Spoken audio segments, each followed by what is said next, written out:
This week on the Ocean Cruisers podcast, I'm having a chat with Steph and Travis from the YouTube sailing channel Sailing Gypsy. Steph and Travis are both from Canada and they started the sailing journey only a few years back. They bought a 1990 Hunter 42 Passage in Canada and they've since sailed it down to the Caribbean. They then decided to cross the Atlantic Ocean and do some Northern European sailing before heading down to the Mediterranean. They're now cruising around the Balearics and the Italian islands, waiting to head back over to the Caribbean in the winter. You can follow them on their YouTube channel, which is called Sailing Gypsy. And if you want to check out some of our videos on the boat refit, which we've now completed, check out some of the other refit videos in this channel under Sailing Voyager. But for now, here is the podcast with Steph and Travis. What jobs did you do before you started doing this? I was a stripper. No, I'm just kidding. Could have guessed that's how you got the pole on the boat, yeah? No. I ran a distribution company for an artificial grass company. And then I also had an installation company for artificial turf.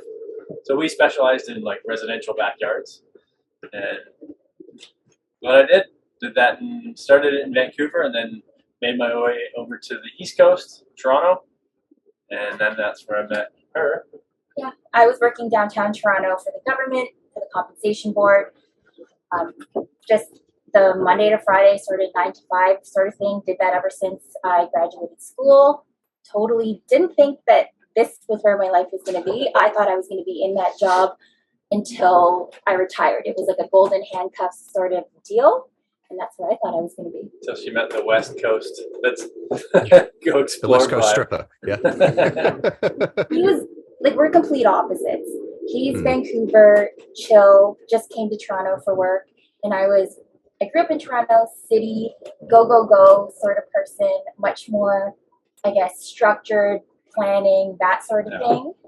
And then, yeah, West Coast and East Coast in North America is totally different vibe. Yeah, I drove across there. We started in Quebec, I think, the French part. Yeah. So we started there, and then we drove all the way across. Yeah, Vancouver's like my favorite place in Toronto. In Canada, without a doubt. Yeah, that's wrong. So I'm from Vancouver, and it's just mountains. It's beautiful. You can do a million different outdoor activities in a single day. You know, like I'd go biking in the morning, snowboarding in the evening, and then go for like a camping hike and then go, find some lake. And it's funny because he always made fun of me for being a Toronto city girl. Because I didn't like the outdoors. I didn't like camping. It was, controlled climates, city life sort of thing. Well, I made fun of her. I was like, you're what? How old am I? 33? You might be like 29 or something. 29? 31? I can't remember when we went on that hike. She never went to pee in the bush before, so she met me. I also didn't think I liked hiking because Toronto doesn't have any hiking. We had trails. So I went for walks. And I didn't think it was that much fun until I went to BC and absolutely loved it there. So I would have to agree that Vancouver or BC is the prettiest part of Canada. Yeah, definitely. So, right. So basically, Travis, like you obviously won the competition because now you're doing a complete outdoors type of life. And that's kind of the way it went. So what made you want to start doing this? Because like even living in Vancouver, if you're doing outdoor stuff, is nothing like sailing around the world on a boat. Well, I travel a lot. Like I used to be a pro BMXer. Oh, okay, cool. Like the little kids' bikes and. So I used to travel a lot all over the world, and I'd go for a month, 2 months, and I'd ride my bike and film and just have a good time. And then as that kind of faded a bit out of the sort of the progression side, I knew I needed to actually make some money because there was no real money in it for me. It was just getting older? Yeah, getting older. My body, couldn't keep up with all the little kids that were just killing it. Just realized I probably should, get a job, make some actual money. And then once I started doing that, I just kind of knew I wanted like some insane life adventure again, and where it would totally change my life. And when he met me, he was totally not interested because I was I have a job and I'm going to save all my money and buy this house with the white picket fence. Yeah, and, the checkbox sort of. That sort of thing. So he's like, okay, she's boring. That's like, not my cup of tea. But then I got injured. And I was off work for a really long time. And by that point, I was already not liking my job anymore. Got just like dealing with what I had to deal with at work every single day, which was people complaining a lot. So I was just sick of it. I wanted to change. I had traveled some time as well, and I just wanted a big adventure. So it was either go back to a job that I did not enjoy or make a big life change at that point. And one of the things that I was contemplating was moving to DC. I just wanted to move somewhere a lot prettier. And then there was like a summer that he had decided, you know what, let's go and try to find something to do in Ontario in the summer, which was kind of hard to do. And I was trying to get her into, like, I got really into kayak camping, but I only had a single. I was like, well, I got to get a double. And like, I was going to go buy this. It was like $1,200 for this double kayak. And I'm searching on the web, and I come across this used sailboat for $1,200. I was like, what? You can buy a boat? You can buy a sailboat for $1,200? So I started looking at sailboats. I'm like, that's actually a good deal. And I literally just went and drove out and picked this thing up in the middle of winter. It was on a trailer. It had no brakes. The tires were flat, had no lights, like on this crappy old trailer. And I just jimmy rigged it to get it 3 hours back to my warehouse. And then it kind of just started from there. Like, because I had started to really enjoy nature at that point too. Hanging out with him, we had gone for a lot more hikes, checking out waterfalls wherever we could in Ontario. And then he said, okay, well, this summer we're going to fix up this little 22-foot sailboat, and I'm going to make it really cute, and we're going to learn how to take it up on the lake because it'll be so much more fun than a kayak. It'll be like camping on the water. So we did that, picked it up for a handful maybe of long weekends, and it took us forever to set this thing up. We had no idea what we were doing, and looking back, I didn't even know we had an anchor on that thing. Like, it just, we knew nothing, right? Totally oblivious. And the way we checked weather was, is it sunny? Is it sunny? Or rainy? Okay, let's go up to this really remote boat spot. time. No, like literally, like I didn't know there was like wind forecasts and stuff. And like, I just looked at the basic weather forecast. I said, is that sunny? Okay, we should be okay. And then most of the time we would just motor the thing, like just to get it to some little spot. Literally, I think the first summer I went on like 2 or 3 times because it was just such a pain in the ass to set it up and get it up to the lake that we wanted to go to.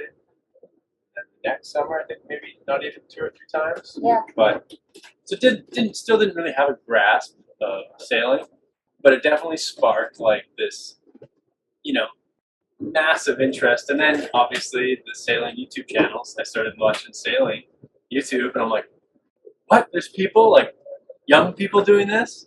That's insane. How are they doing this? And I had really wanted to travel too. So when he introduced me to watching YouTube videos with sailing, I was like, wow, well, I really like our time on the water that we've had on this little boat, and I really want to travel. So maybe this could be a thing, but I don't know. So we kind of just tossed it up. We didn't really know if we were serious about it because it was this huge 180 that we were going to be doing with our life.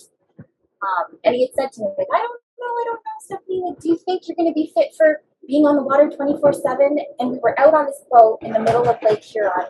And the Great Lakes are huge. They pretty much look like an ocean if you look out one side, right? So he said, look out there, and this is all you're going to be surrounded by. Picture that on both sides. You're not going to see land. Do you think you could do this, or does this sort of thing freak you out? Because some people would freak out knowing that there's no land in sight. And I was like, no, I really like this. I don't want the weekend to be over. I wish this was every day. And then I think once that switch kind of flipped, it was like, okay, we'll actually make this a plan, and we're going to do it. That's really cool. Yeah, so it just took a That's little... cool that it started out as like a kayak trip, but it ended up in you like wanting to completely buy a sailboat. Completely changed our entire life. Yeah. Like nobody believed me, at least, because growing up with people that were brought up the same way that I was, it was not even a thing. Like the ocean, we don't have an ocean connected to us where I'm from, and it was just far out idea. And then, well, you get a lot of people going, "Oh, the ocean's not what you think." I'm like, I know it's not. I know it's not. And you just get all these people saying, "Oh yeah, you'll never make that happen." And there are all these people on the dock. But I guess we're backing up a little bit. Is watching YouTubers got us really interested. Like, holy shit, maybe we can make this happen. Like, oh man, we're healing. Gotta be like 5-10 degrees right now with the wind gust. No, it's the same here as well, mate. But like, it looks still because I'm on a camera, but like the boat is like tipping all over the place. It's probably worth explaining actually to people who are listening. Yeah, we're both in Sardinia, and there's like 40 knot gusts like piling through these anchorages at the moment. Yeah, we should have pendulum or something here. You just see the boat. Because seriously, just one of those old school like marine lights, you know, that you see some people the candle light that keep them in. Be a bit of a hazard at the moment.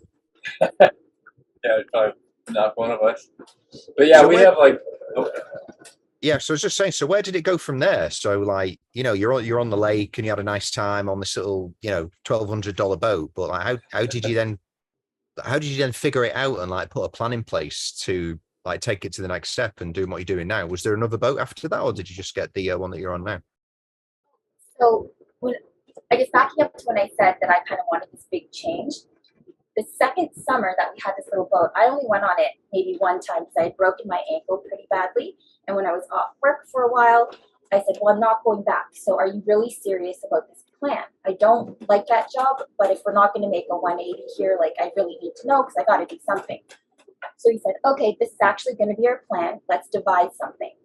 So he said, okay, we need to save as much money as we can to make this happen because we didn't want it to be a 5-10 year plan. We wanted it now because we're both pretty instant gratification sort of people. So we wanted to do whatever it took to make it happen in, it was 18 months, I think it was. Yeah, because you can't get a boat out of the lakes any later than September.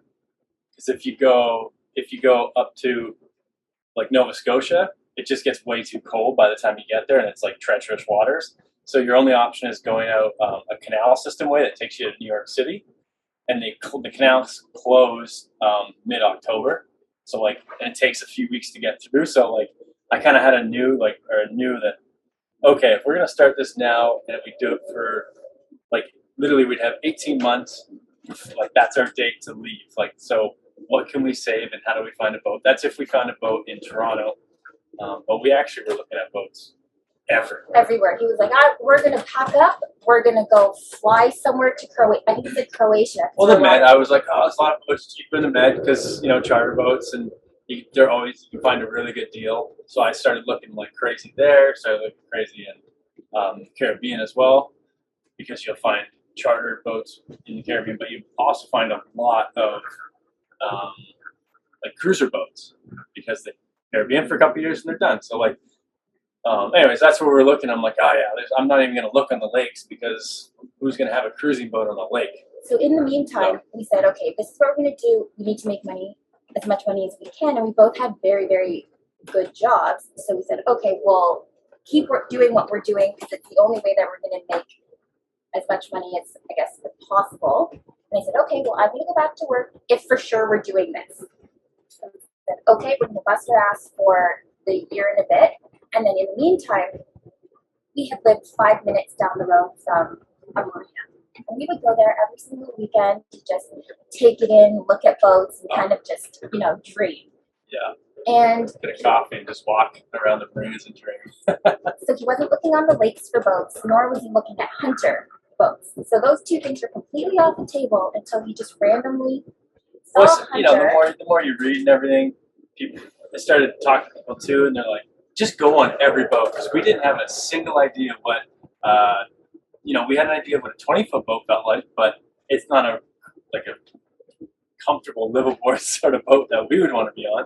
So we're like, what does a 30 to 40 plus foot boat feel like? We had no idea. So it said, just get on every boat you can possibly get on to get an idea. So we went to the Annapolis Boat Show as well and literally got on every single boat that they had on display there to get the feel. And then he continuously started to scour the listings. And then he came across our boat that we have at the marina, literally a 2-minute drive down from where we lived. Oh, no way. Oh, all right. That's convenient. It's like the $1,200 kayaks, just 100%. To work. Yeah, and I was like, I don't want to look at it because it's not what I'm looking for. Not knowing why it's not what I'm looking for. Preconceived notions, I guess. Just like, because- yeah, like preconceived notions, exactly. So I was like, whatever, let's just go check it out and feel it out and everything. And then walked on it, and it just kind of said, this is the boat. Well, what were you looking for? Like, 'cause I mean, you've ended up with that. That's a great boat for living on. Like, were you But if you looking for like an ocean crossing boat or something? Yeah, if you don't know boats, I didn't understand. Like, I didn't do enough research yet at the time of like what made an ocean boat, what made like just different build qualities of like how their boats are built. And you like, I guess I was on the wrong forums of people saying, "Oh, production boats, like, you don't want to take them on the ocean, and all this stuff." Yeah, and I'm like, so I guess the guys I'm talking to are reading here, like, you know, in their 80s, thinking you got to buy this big heavy ass boat that's going to go 4.5 knots, and you know the sea kindness of it is going to be great, but that's about it. I'm like, then you start reading and going, oh man, there's production boats all over the world. That's the most ocean crossing boats are production boats. So I'm like, oh okay, maybe I don't exclude all these other great boats. And we didn't think that we would find a cruising boat in the lakes so close to home because, you know, they're lake boats. Most people have boats for the cottages and the lakes. But this particular boat had everything in terms of equipment, new equipment that was being they outfitted. get really lucky with the guy that was building this boat. He was setting it up to go live off the grid and do the same sort of adventure, but unfortunate health reasons with his wife made them have to sell. So it was like kind of a meant to be thing for us, and it just felt right. So we ended up with this boat. And then because we only lived a few minutes down the road, we decided it was time to either haul out the boat for winter or have it kept in the water. And, you know, paying for two places when technically we could have lived on this because this was going to be our home. So we decided to get out of the condo, move everything on board, and learn over the winter and just Like literally the from the systems ground and up because we knew nothing. So that was in the lakes still. It was just sitting on a dock, and the winter came, and it gets to like Right. minus 40 in Ontario. I was going to say, yeah, like that's, and hunters aren't incredibly well insulated neither. So that must have been pretty cold. You had to build like a whole Like a tent around it or greenhouse something. for like a whole Yeah. like you shrink wrap. You build this frame, and then you shrink wrap it, and it acts like it's crazy. It'd be like minus 20 but sunny, and you'd sit outside, and it would be like plus 10. No Just way. because that They worked sun that well. would like, yeah, it was ridiculous. It was cool. And Toronto's pretty that's dry, cool. so you didn't get that, like the humidity wasn't a big thing like it was for us in the UK. Yeah. Yeah, we know about that. Yeah. Oh, that's really cool. Yeah, I mean, like there's a number of, like when you get a sign, when a boat pops up and it's like 5 minutes away from where you live and it ticks enough boxes, I think that's like a good enough reason to. Yeah, literally, yeah. It just ticked all the boxes, like literally every box, which is pretty crazy. Obviously, well, it didn't pick I wanted a 50+ foot box, but you know. It's good enough. It ticked every other box, so it just felt right. So we bought it, and then her and I to actually make this happen was putting a date on like when, because now we knew, kind of backing up a little bit. Now we knew like we had to get out of the lakes at a certain time, and that was 18 months. So is that time frame right? Yeah, it was 18 months from No, when we but we bought started it. saving, I think. No, that's right, because we bought the boat and Sorry, I'm trying to backdate times here. we stayed on board for about 9 months, and then it was okay. We either no wait, no, I'm getting confused. Yeah, right. Easy. So what we're trying to say is, when we decided to make this plan happen, that's like when we changed our lives, like completely to start saving for it. Like we lived on less than $2,000 a month between the both of us. Just like we just saved, and any money that was spent was put into the boat, and we were just siphoning it all away. We were the cheapest people you would have my friends ever met. Yeah. Hey, man, Getting ready for the cruising life. Nope. Yeah, yeah, exactly. But it did get easier because there was lockdown that happened as well in Canada, so we couldn't spend money anyway. And then we were working from home, so there was no commuting and all these expenses. Well, for you. Yeah, we're just going straight into our savings, and then it really helped us prepare. But on the flip side, it made it kind of nerve-wracking for us to leave because there were lockdowns still when the locks out of the lakes were closing. So we didn't know if we were going to be able to get through or not. But because we didn't want to wait another year, essentially, if we didn't make it for that deadline, we just said, screw it, we're going to go anyway, because we had already planned for this date. And then we took off without knowing whether or not we were going to be turning around if we got denied, or if we were going to be doing a complete 180. Well, because I emailed, like, there was no cross-border travel at the time, and I emailed, you know, the U.S. Coast Guard or Customs saying, hey, this is our plan, we're heading, you know, to the Bahamas and onwards, and like, can we pass through the States? And they didn't give me a yes or a no. They just said it depends on, like, it was very like, okay, you know, like it's on the guard at like the immigration to deal with kind of thing is what finally, if you read through the fine print. No, it was like a read between the lines. Read between the lines, yeah. Like, yeah, so we'll let you pass, but just keep it to yourself type of thing. Yeah, more or less. It's kind of what I got from it. But yeah, then we just took off.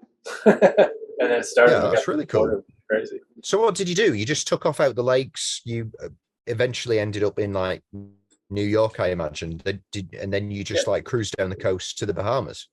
Yep, we did the entire East Coast. It took us 3 months to get down to the Bahamas. So how much of no clue we had was when I said, hey, how long is it going to take us to get to the Bahamas? 3 weeks. Don't worry. 3 weeks. We'll be there. 3 weeks. Oh, we'll be there in 3 weeks. So yeah, three and a half. You just probably planned like 7 knots for like 3 weeks and you'll get to the Bahamas. To be honest, I didn't plan a single bit. I think I was reading powerboat forms. Okay, like a full 100 horsepower motorboat. Yeah. Yeah, we go 20 knots every day. You know, 10 hours, 20 knots. You know, no worries. 240 something nautical miles. I'm like, oh, we make about 80 miles a day. Yeah. So let's just say there was a steep learning curve. Oh, man, so, at what point of the trip did you actually learn how to sail the boat? Well, we took it a little bit out in the summer because we stayed in the winter in Toronto on the boat. It was all wrapped up, couldn't move it. And then spring came, and so spring and summer, and then we just took it like in and around the Toronto. Like we never went far. We did one trip that was like we did a 5-day trip, which that was our biggest learning because we actually got into some pretty serious winds for us. And there was a bit of learning, but still like lake sailing was very different now that we kind of lake sailing. Yeah, well, lake sailing it's kind of like not quite like here, but it is because the majority of the waves come from the wind, and they're usually shorter and choppier instead of like in the ocean where it's bigger swells. So it was a bit more aggressive, but I didn't know still how to sail, and I knew how the sails got up, and I didn't know how to tune them or anything. So we were always massively heeled, like tow rail in the water. Like this is terrifying. Like our whole hope, like I'm taking this thing where? But we thought that's how it was supposed to be, you know, because you're in a sailboat, heeled, and well, because you know we're also passing all these people with that go out day sailing, and there's nothing on their boats. They're usually a little lighter, a little more sportier type boats on the lakes. So they're all, you know, just totally heeled. You know, not reefing. It just lets balls to the wall kind of thing. So it's been a big learning curve of how to make the boat comfortable and still in the same conditions. Like that's where I think all the learnings come in. But it's just been since we left. Really, I'm still learning. It's good though because obviously, like you made a plan right from the beginning that you wanted to leave on that date, and you must be pretty determined people because it's not easy to like. I mean, save up the cash and then actually completely suck off your life and just head out for something you don't know. Like it does take a lot of work and effort and commitment. It takes a huge amount. Well, it's in the beginning, it's hard because you know you want to save money, but it's the dream isn't there. Like it's not solidified yet. So it's hard for a lot of people to say, oh, well, I can spend that money and do that because that's not, you don't have the boat yet. You don't have this, but for us, just putting a date on it of being like, we don't want to be saving for 10 years. We want to like in the beginning, it was like less than 2 years. We want to be like, have a boat and save enough money to at least sail for 2 years. The other thing was we sold everything off because we weren't planning on leaving anything behind in Ontario because he was only there for work. So he knew he wasn't going back. And I knew that I wanted to move if I wasn't wanted to leave anyway. Going on this adventure. So we had downsized everything, moved onto this boat, and there was no choice because Otherwise, we were going to be dock people because that was our home at that point. So once we bought the boat, it was like go time.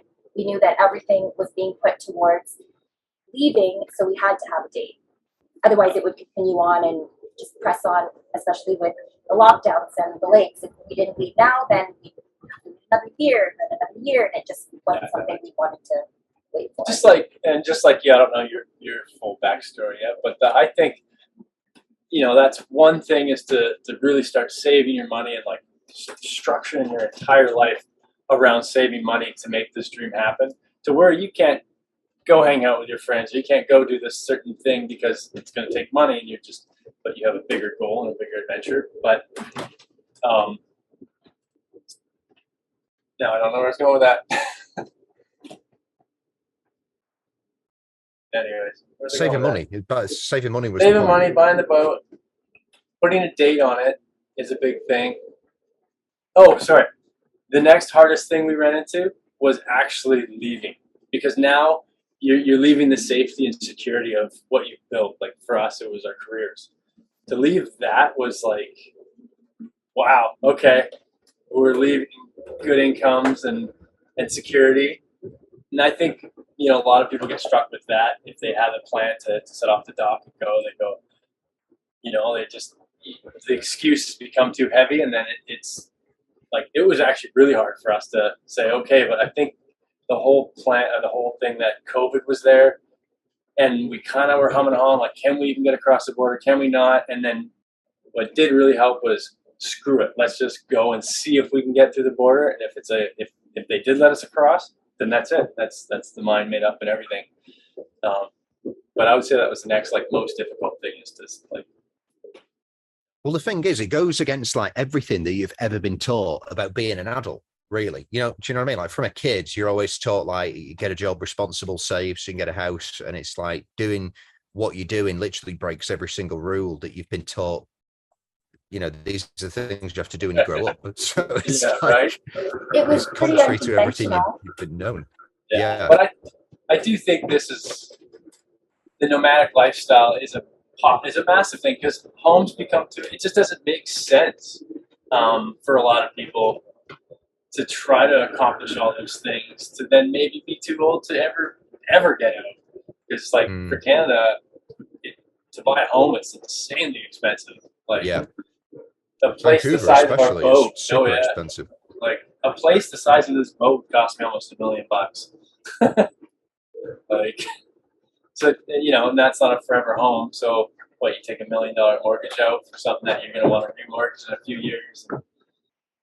Yeah, it does. And then, we've got some crew on the boat at the moment from Australia, and we're having a conversation about it last night, and it's like the idea of like the normal way of life. It's something that comes from your parents and your grandparents.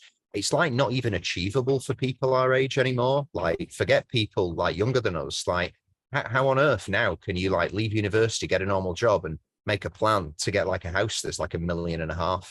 Like it's just fairy tale stuff. You know what I mean? Like there's no point even thinking about it. No, for me was just being a slave to my mortgage. Yeah, that's what it is. That's what most people's lives are. Yeah.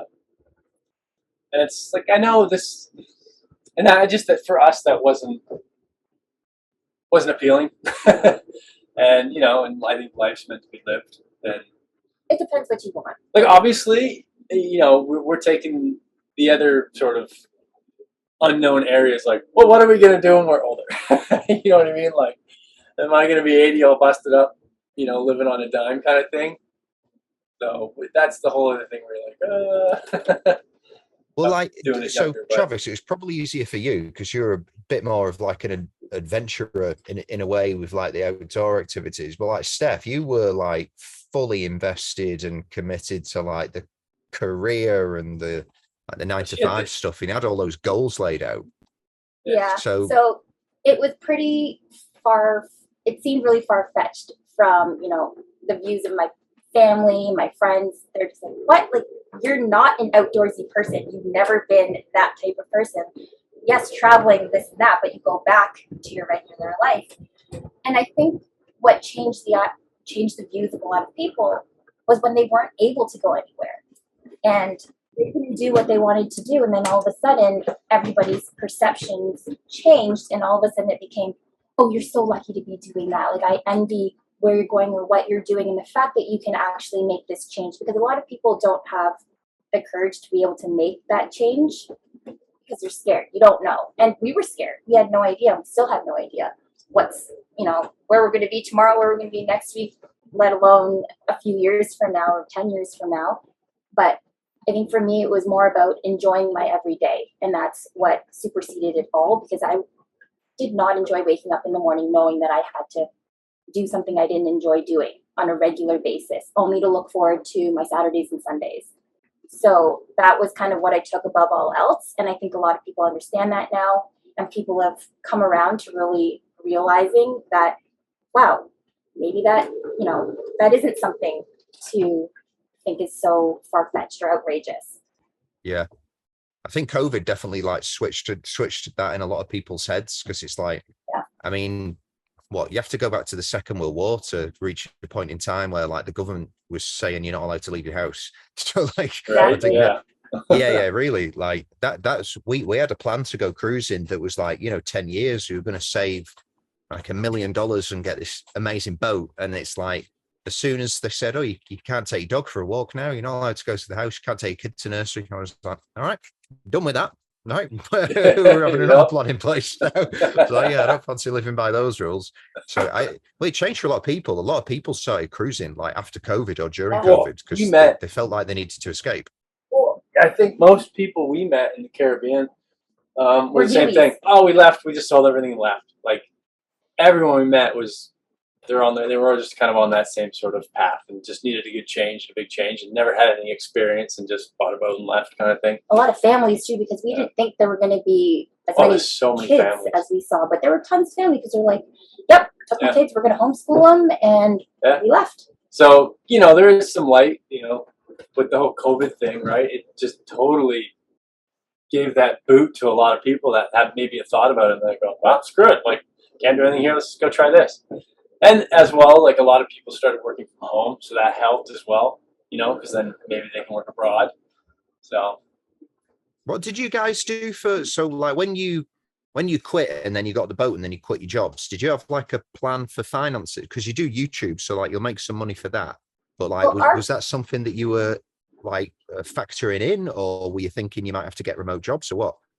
Yeah, so our whole plan was, with the 18 months, we looked at all our finances to see how much we could save, how much we could spend on a boat, how much we thought that monthly expenses were going to be, because this guy had me watching these YouTube videos and people are living very frugally, and we're going to live off the sea and catch our own food and all of that.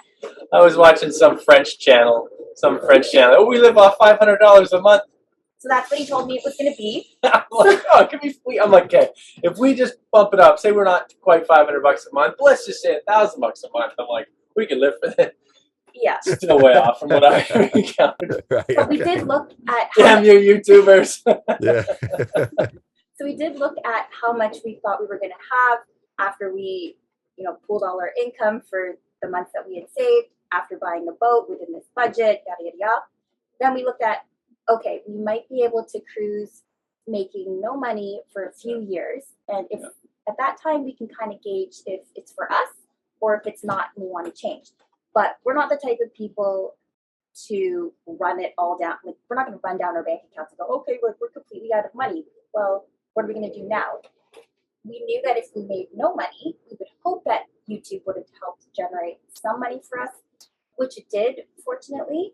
But our whole thing was we would make it work. Like, we would go find work if we needed to, but we felt comfortable in leaving to be able to cruise for a period of time long enough to determine if we liked it or not. Yeah, like we figured, okay, maybe, if we can't make any money in 2 years of doing this, being a digital nomad, then let's start thinking of other things, because we're obviously not good at it. And then, so, it started helping. So you had like a kitty ready to go anyway, and you were like, "Oh, we'll figure it out as we go along in a way." Yeah, it was for roughly 2 years. We thought living cheaply. Which seems to be kind of the average of a lot of people that we've met. A lot of cruisers that we've met that left around the same time we did have sold their boats already, and it's kind of the average of 2 years, cruise for a bit. 2 to 5 years, I think, is the majority of people who are cruising. But I think when you do, social media and an influencer, that's going to extend it, obviously. That's going to help. If you can make some money, not everybody. Enough money. But we also live very cheaply. We try to live very cheaply. How cheap? Floating is very hard. Give us an example of how cheap this living is. Let's just say he'll hum and haw for parts, tools, things that are like not expensive, but it's the whole space on the boat, so I'm not going to buy it until I really, really need it. He'll make it work. He's like the king of MacGyvering. So if he doesn't need something, it doesn't matter if it's under $10 or $100. Well, even if we do go out and eat, it's like, okay, yeah, we'll go out and eat today, and it's, well, this looks good, this looks good. Well, a pizza feeds us both, so let's get a pizza. That's just sensible. Right? So just I don't know, everything that we can try to save a buck or something will be cheap on it. But yeah, you can never say how much you spend. We get that the question we get asked a lot is how much do you guys spend every month, and it is impossible to say. Sometimes we spend $500 a month. Sometimes we spend $5,000 a month. It literally depends on what happens that what month. happens. What does the boat demand needs? Maintenance on the boat and stuff. Probably, I was going to say, one of the biggest differences you might notice in coming into the Med is it's just an absolute non-guarantee that you can actually sail anywhere whenever you want to. Yeah. Oh, so we've learned that Med stands for motor every day, or we call it the motor Indian. So fuel has been a big one here, whereas fuel was not an issue in the Caribbean for us. That was one of our lower expenses. We hardly ever filled up.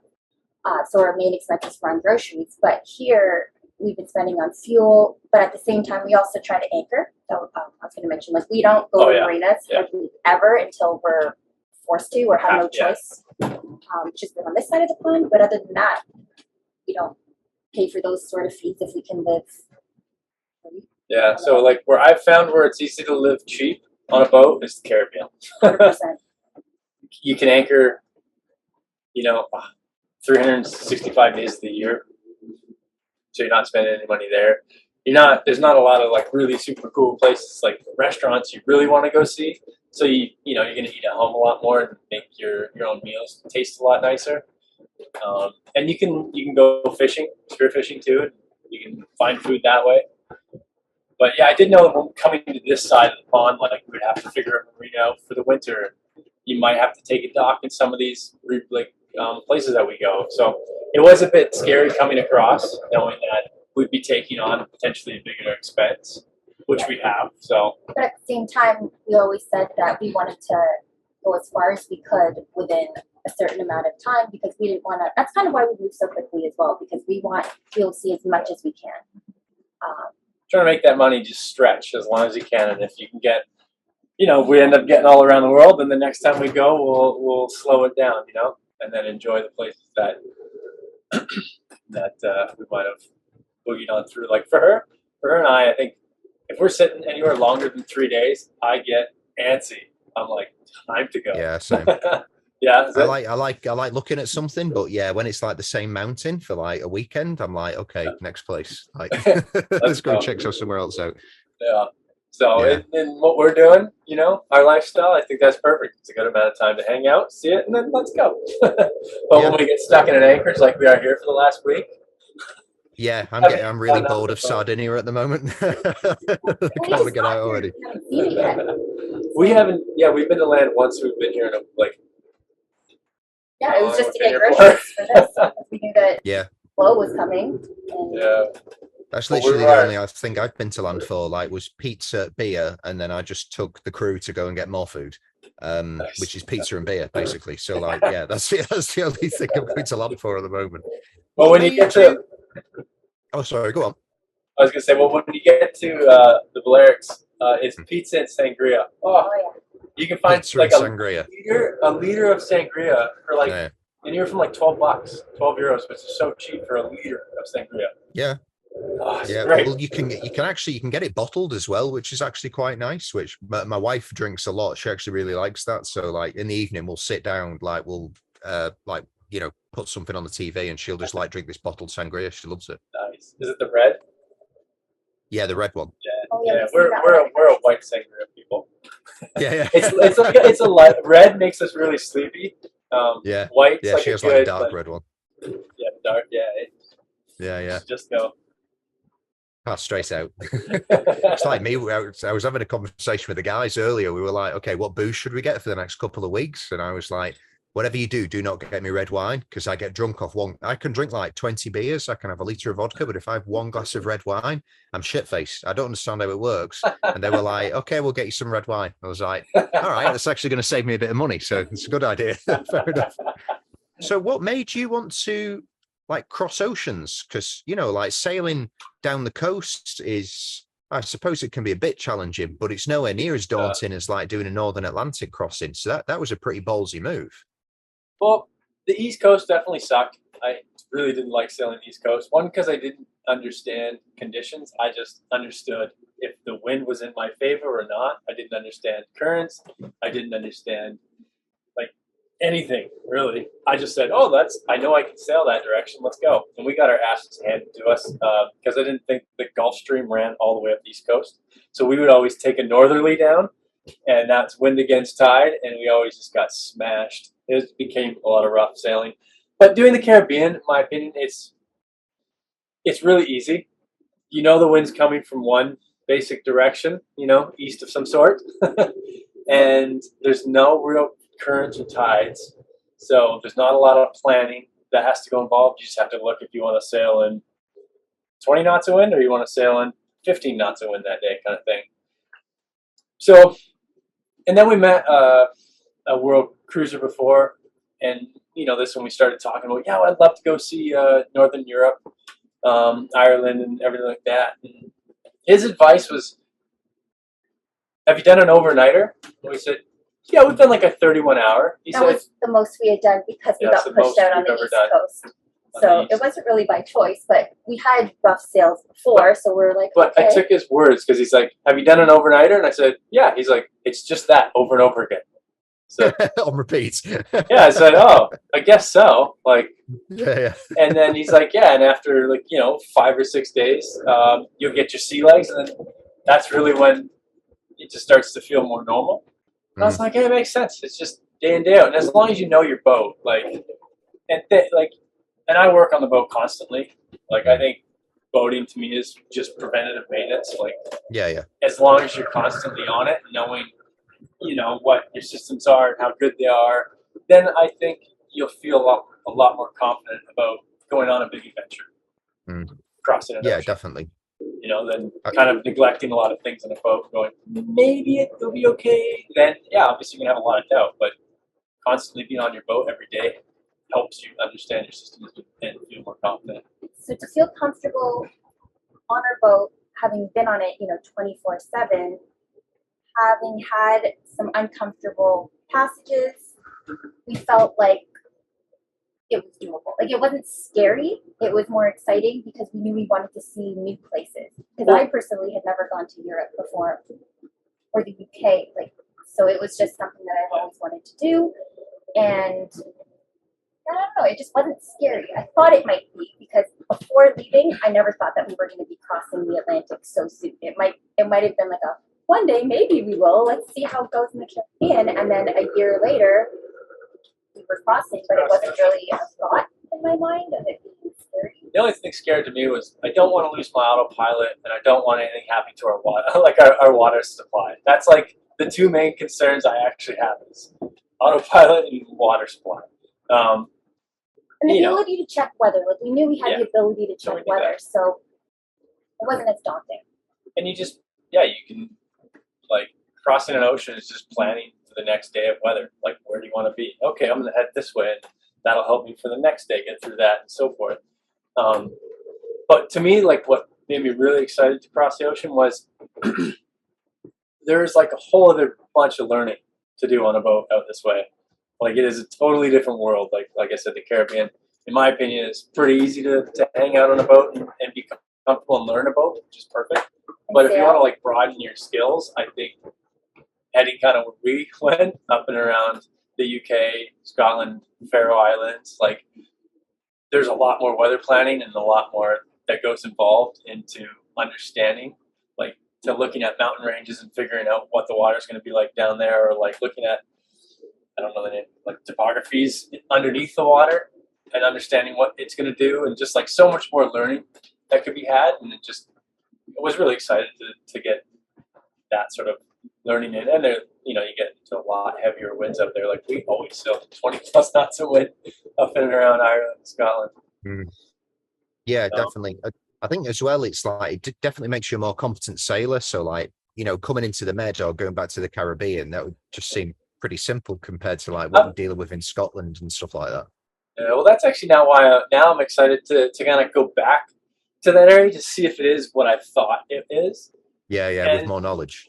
Yeah, and if it is sort of that same sort of lazy, chill vibe, then I'm going to be excited because I'd love to just enjoy that a little bit. Because but then he'll change his mind after. Maybe a so. month and I'll be bored again and go, okay, well, let's go to the next place now. Let's go on. Yeah. Yeah. My problem is I so you've like done a few locations since you crossed over. Like you've done, you came over, you went to like the UK, and now you've come into the Med. What have you enjoyed or not enjoyed any certain parts of it? Yeah, for certain reasons. So do you want me to tell you our whole route that we've done? So yeah, we started in Canada in the Great Lakes. We went out the canal system, which is a series of locks, which was fun to learn. And then we went down the entire East Coast to Florida, which was a lot of cool learning. And then we did from the Bahamas all the way down to Grenada. So I guess the Western Caribbean or the Eastern Caribbean.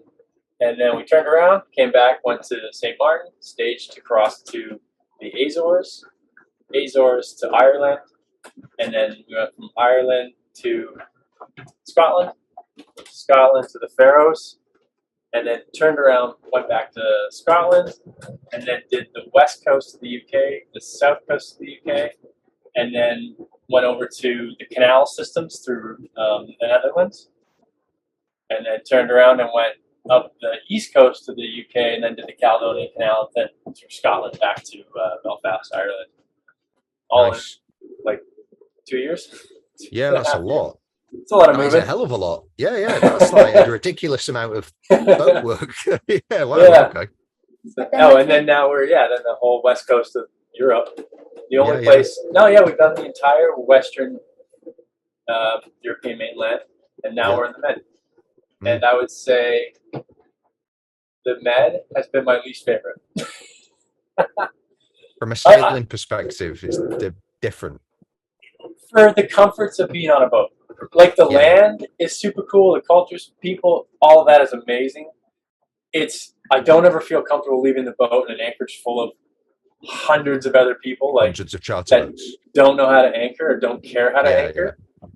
And they always have a captain usually too. Like if it's not their own charter, it's just a guest on a chartered boat, then there's always a captain on the boat. So I try to find some comfort knowing that if anything happens, he's always going to be on the boat if I were to leave the boat. But still, from what I've seen, I'm not quite there yet.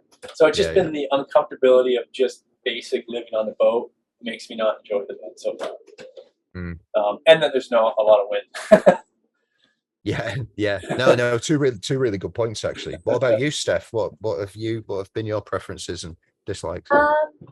I do really enjoy the Caribbean because of the, we love swimming. Yeah, we like swimming. Underwater life And all of that. I do love Europe for all of the things that you miss when you're in the Caribbean. On the land stuff. Yeah. So I think that Europe would be done better traveling by land, not having my home at the mercy of the busy anchorages and all of that. The accessibility, I guess, for cruisers isn't as much here. It seems like everything's kind of catered towards marinas and charters and that sort of thing. But I love it because I like the warmer temperatures. So I really did enjoy the UK, Scotland. The Faroes were absolutely insane. But on a boat, if anyone could sail to the Faroes, you have to. It's such a a wild experience to sail there. Living on a boat and leaving your home everywhere at all these places, I prefer the warmer climates. Yeah, so you fight so many things living on a boat. Like, you always want to be in the best climate because that's what you're involved in every day. Is that's basic living on a boat. But when it comes to everything outside of that, you want an easy access to get to land. You want a safe place to leave the boat. But mind you, I do love bringing the home everywhere. So although it has its challenges, I have really enjoyed having my home because the best part of this lifestyle for me is just having my home bed to go to every single night. I have all my stuff with me. Yeah. That's actually something I never thought about before all this happened. I was just like, oh yeah. And then I kind of came to realize, like, because I used to be kind of a rough BMXer, I would sleep in ditches under skate park ramps. Like, it never bothered me. And then, as you get older, you want to live with more creature comforts. And then realizing, like, oh yeah, you get to all these totally foreign places, but every night you get to sleep on your own. You're in my own sheets, my own bed, my own comforts, and it's like, it's just the best way to travel. Yeah.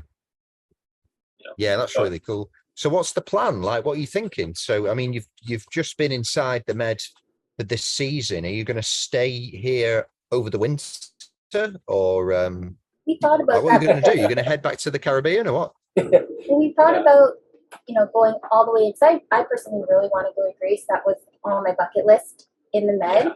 But seeing the seasons, the Schengen thing for us and all of that, it meant staying in a marina for 7 long, cold months when we had just essentially left one after 5 months.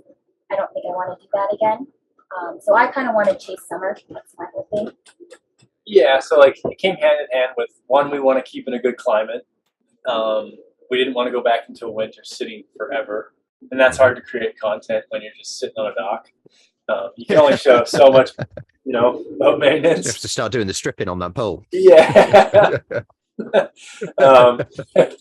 Yeah, so we just kind of said, you know what? And we got a lot of boat work coming up too, like some more costly items. And we figured there's a lot of places in the Med that we found you can't haul out and do your own work. And I think some of the parts that we could find might be, if not the same, or a little bit cheaper in the Caribbean. So we just realized, we can continue moving. We'll be in perfect climate because the Caribbean in the wintertime I love it. It's phenomenal. It's comfortable. You can go swimming still, and it's just, anyways, I love it. So, and then we get all this boat work done, and then it just leaves us in another area of like, okay, now what are we going to do for the next hot season? Summer, because I want to stay in a perfect climate all year round. That's like what I'm starting to realize on a boat. Or really get our AC working. Yeah, one of the two. No, it is. It's like, I suppose, like Steph, what you were saying before, it's like you always want to chase summer. I think that's part of the attraction to it. Like, I've got a lot of friends who like sail in Scotland and like way northern latitudes and Greenland and stuff like that. It just does not appeal to me at all, because it's like the best part of the year is the summer, where you can be outside and doing all your outdoor activities, and you don't need to wear loads of layers. Enjoyable. Yeah, it's the nicest part about it, I think. Like an overnight passage up north sucked always. Yeah, big time. Freezing and wet. You're freezing and just cold or damp, and you're like, yeah, find that heat. But I like northern latitude. I eventually one day I would love to just spend a lot of time and just cruise northern latitudes, because I think it's a lot prettier. I'm really drawn to mountains. I love the views, and I like doing photography. And I find I'm more attracted to that sort of landscapes. But yeah, then it makes living on the boat. So I pretty much need a 55-foot aluminum insulated boat with perfect heating, where I can run a generator all day long and just keep the boat at perfect temperature. And then you just I need also about $3 million, and then you go. Yeah. So that was the thing. Or stay in the Caribbean for the winter, where the climate is absolutely perfect, and then during hurricane season, fly out to anywhere else in the world you want to go. During this summer, fall time, but that's not in the Cruising Kitty just yet to do that. So until then, we'll just have to keep moving and figuring out where to go for the next season. But part of the that means getting to go to all these places that I never thought that I would have ever went. Like crossing the Atlantic was one thing, but I personally never thought I was going to go to Ireland or Scotland. It just kind of wasn't on my list.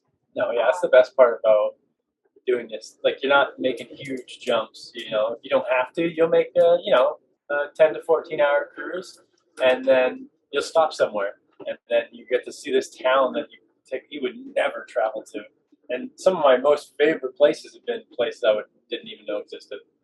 So that's another reason why we really love this lifestyle. Yeah, that's really cool. Well, listen, good luck with that sail back, the crossing back. You've not been here very long, but there's two Atlantic crossings, pretty short space apart from each other. So yeah, cool. Good luck with that, and thanks for giving us the time. Yeah, we can talk forever. Yeah, Thanks for having us. Cheers, thanks for having us.